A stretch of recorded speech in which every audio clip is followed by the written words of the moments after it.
नमस्कार, आप देख रहे हैं यूपी क्राइम एक्सप्रेस और मैं हूं आपके साथ मानवी ठाकुर। शुरुआत करते हैं आज की खास खबरों से। बड़ी खबर आजमगढ़ से, जहां यूजीसी द्वारा प्रस्तावित नए नियमों एवं बिल को लेकर संवर समाज का आक्रोश लगातार बढ़ता जा रहा है। गुरुवार के दिन संवर समाज के लोगों ने जिला मुख्यालय में जुलूस निकाला। इस दौरान लोगों ने यूजीसी रोल बैक, मोदी सरकार होश में आओ के नारे लगाते हुए जबरदस्त प्रदर्शन किया। यूजीसी के विरोध में जिले में जबरदस्त आक्रोश दिखा। आक्रोशित लोगों ने जुलूस निकालकर कलेक्ट्रेट पर प्रदर्शन किया। यहाँ केंद्र सरकार के विरोध में जबरदस्त नारेबाजी कर राष्ट्रपति को संबोधित ज्ञापन जिलाधिकारी को सौंपा गया। यूजीसी के विरोध में सुबह से ही आक्रोशित लोग शहर के वेस्ली इंटर कॉलेज में इकट्ठा होने लगे। यहां से सैकड़ों की संख्या में यूजीसी रोल बैक के नारे लगाते हुए कलेक्ट्रेट पहुंचे। यहां डीएम कार्यालय के बाहर युवाओं ने जमकर प्रदर्शन किया। कहा कि केंद्र सरकार शिक्षा के मंदिर में भी जातिवादी राजनीति का बीज बो रही है। कहा कि यह कानून सवर्ण छात्र छात्राओं के लिए खतरनाक है। ऐसे कानून से हमेशा डर के साए में सवर्ण छात्र छात्राओं को रहना होगा।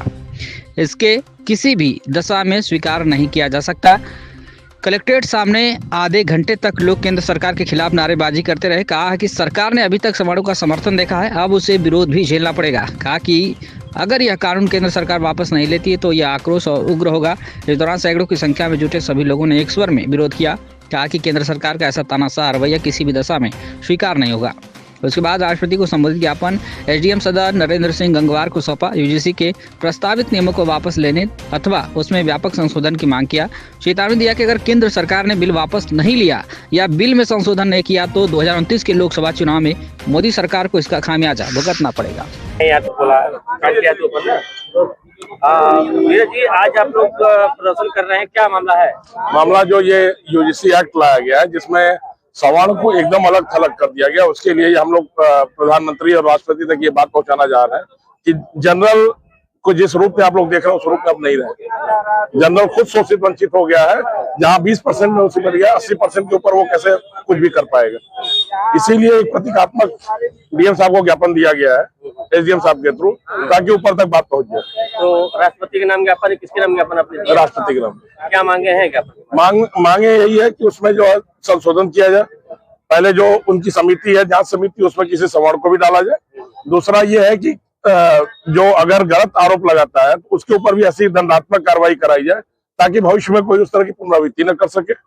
और ओबीसी को भी उससे बाहर किया जाए। तो फिर यूनिवर्सिटी में इस तरह का भेदभाव होता ही नहीं है, क्योंकि यूनिवर्सिटी हो चाहे स्कूल हो, वहाँ आदमी नाम किससे दोस्ती करता है, जात से दोस्ती नहीं करता है। हम भी यूनिवर्सिटी में पढ़े हैं, आप भी यूनिवर्सिटी में पढ़े हैं।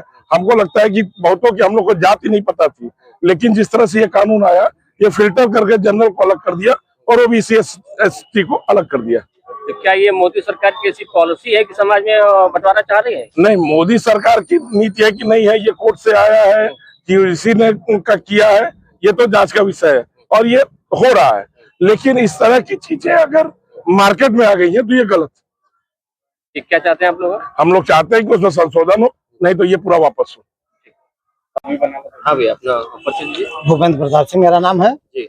और सरकार द्वारा लाया गया यूजीसी कानून हम चाहते हैं कि सरकार वापस ले, नहीं तो उसमें जो पुराने प्रावधान हैं कि जिसने भी गलत ढंग से आरोप लगाया है उसके ऊपर भी मुकदमा दर्ज हो, अगर गलत आरोप सिद्ध होता है। और जो कमेटी बनी है, कमेटी में जितने मेंबर जो है अदर कास्ट होंगे उतने जो है समर्थ होंगे। तो जैसे इस कानून से आपको डर क्या लग रहा है? डर ये लग रहा है कि हमारे बच्चे निर्दोष फंसाए जाएंगे, जो है जैसे SC ST में हो रहा है। दुरुपयोग होगा वो निश्चित होगा। SC ST का दुरुपयोग नहीं हो रहा है। अभी विपिन तिवारी को जो है 20 साल बाद जो है कोर्ट से बाइज्जत बरी होकर के निकले हैं, उनका 20 साल कौन वापस करेगा? लेकिन केंद्रीय मंत्री धर्मेंद्र प्रधान ने तो आश्वासन दिया है। धर्मेंद्र प्रधान से इस कानून की मांग किसने किया था?